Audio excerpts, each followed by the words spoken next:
Hello student, स्वागत है आपका हमारे YouTube channel education point coaching classes में। आज के इस वीडियो के माध्यम से हम करने वाले हैं वर्कशीट नंबर 68 जो कि है 9th क्लास के सामाजिक विज्ञान सब्जेक्ट की। ये वर्कशीट है 22/12/2020 की। तो आइए शुरू करते हैं इस वर्कशीट को। इस वर्कशीट में हम करने वाले हैं आज पार्ट 2 यूरोप में समाजवाद और रूसी क्रांति से संबंधित 2 पैराग्राफ बेस्ड क्वेश्चन यानी कि अनुच्छेद आधारित प्रश्न।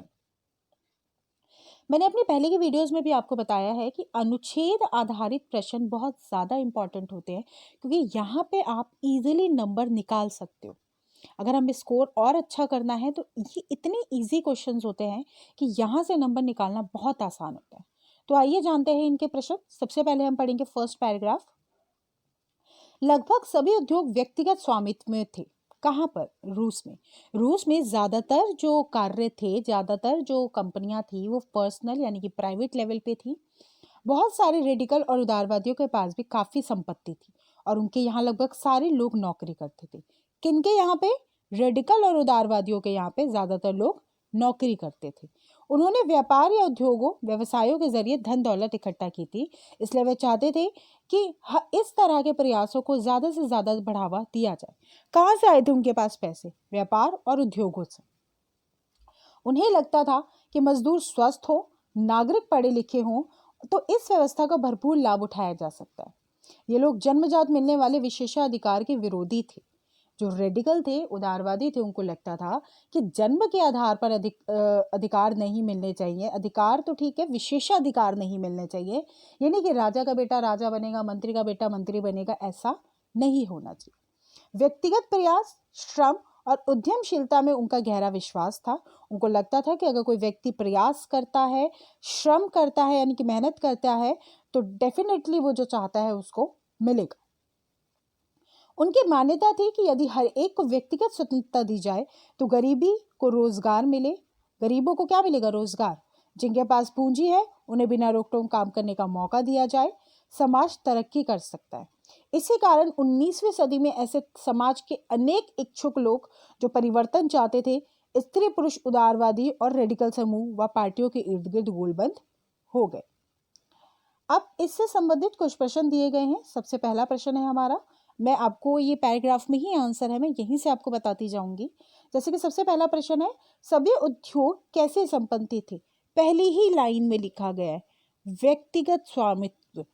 तो हमारा जो खा ऑप्शन है वो करेक्ट है। क्वेश्चन नंबर 2 क्या कह रहा है? उन उद्योगों के स्वामी और नौकर कौन थे? दूसरी लाइन, पहली ही लाइन में दूसरा वाक्य देखिए, रेडिकल और उदारवादी के पास काफी संपत्ति थी। तो ये लोग थे जो क्या कहते हैं, मालिक थे। नौकर कौन थे? नौकर वहां की जनता थी जो कारखानों में कार्य करते थे। तो उनके यहाँ बहुत सारे लोग काम करते थे। कहाँ पे? उनके उद्योगों में। तीसरा प्रश्न, रेडिकल और उदारवादी ने डैश के जरिए धन दौलत इकट्ठा की थी। तो इसका आंसर भी हमें पैराग्राफ में मिल जाएगा। कहाँ से आई थी उनके पास? व्यापार और उद्योग व्यवसायों द्वारा उनके पास धन दौलत आई थी। क्वेश्चन नंबर 4, 19वीं सदी के शुरुआती दशकों में उदारवादी और रेडिकल समूहों के इर्द गिर्द कौन लोग गोलबंद हो गए थे? तो इसका आंसर आपको पैराग्राफ के लास्ट के लाइन में मिल जाएगा। वो दशक जहाँ पे समाज परिवर्तन के इच्छुक बहुत सारे कामकाजी स्त्री पुरुष उदारवादी और रेडिकल समूहों व पार्टियों के इर्द गिर्द गोलबंद हो गए थे। क्वेश्चन नंबर 5, रेडिकल और उदारवादियों के प्रमुख विचार क्या थे? आप इन विचारों से क्यों सहमत या असहमत है? तो देखिए, विचार क्या थे? उनको लगता था, सबसे पहला तो विचार उनका यही था कि अगर मजदूर स्वस्थ होगा, नागरिक पढ़ा लिखा होगा तो व्यवस्था का भरपूर लाभ मिलेगा।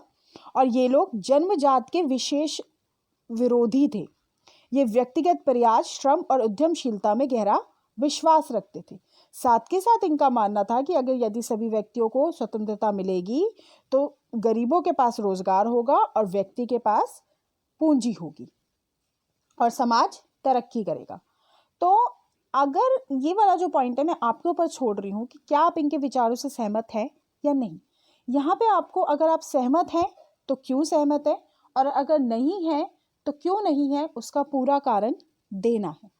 तो 5 प्रश्नों के उत्तर मैंने आपके सामने इसी पैराग्राफ में से निकाले।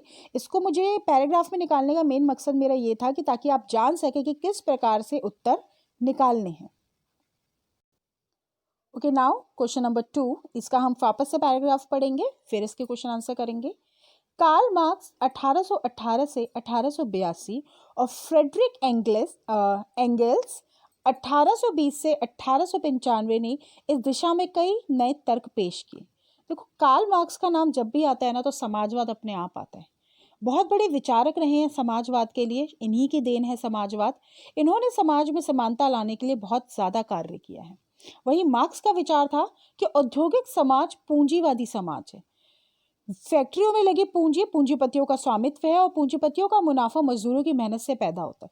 कार्ल मार्क्स का मानना था कि ज़्यादातर जो फैक्ट्रीज होती हैं उसमें मेहनत जो मजदूर करते हैं और जो मुनाफा होता है वो उद्योगपति यानी कि जो मालिक हैं वो ले जाते हैं। मार्क्स का निष्कर्ष था कि जब तक निजी पूंजीपति इस तरह मुनाफे का संचय करते जाएंगे तब तक मजदूरों की स्थिति में सुधार नहीं आएगा। कहते हैं अगर सारा पैसा मालिक ही रख लेगा तो मजदूर क्या मिलेगा, जो क्योंकि रियल मेहनत तो होती है वो मजदूर ही करता है। अपनी स्थिति में सुधार लाने के लिए मजदूरों को पूंजीपति व निजी संपत्ति पर आधारित शासन को उखाड़ फेंकना होगा। इनका मानना था कि मजदूरों को स्वयं क्रांति करनी होगी अपने अधिकारों के लिए।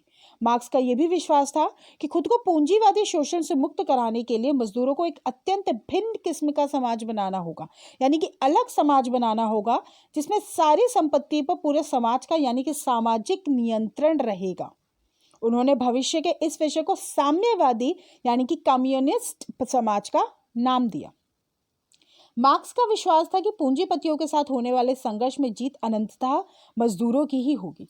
उनकी राय थी कम्युनिस्ट पार्टी भी भविष्य का समाज होगा।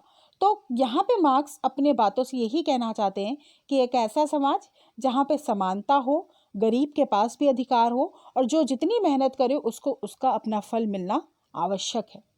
तो आइए जानते हैं इसके भी प्रश्नों के उत्तर। सबसे पहला प्रश्न, मार्क्स का विचार था कि औद्योगिक समाज डैश समाज है, तो इसका आंसर कहाँ है? पूंजीवादी समाज, पैराग्राफ के दूसरी लाइन में। प्रश्न दूसरा, सत्य असत्य, पूंजीवादी समाज में उद्योगों पर मजदूरों का स्वामित्व होता है। उद्योगों पर किसका स्वामित्व होता है? पूंजीपतियों का, क्या कहते हैं, मजदूरों का नहीं होता। तीसरा प्रश्न, मार्क्स के अनुसार मजदूरों को एक भिन्न किस्म का समाज क्यों बनाना चाहिए? तो इसका आंसर आप देखिए लाइन में आपको मिल जाएगा।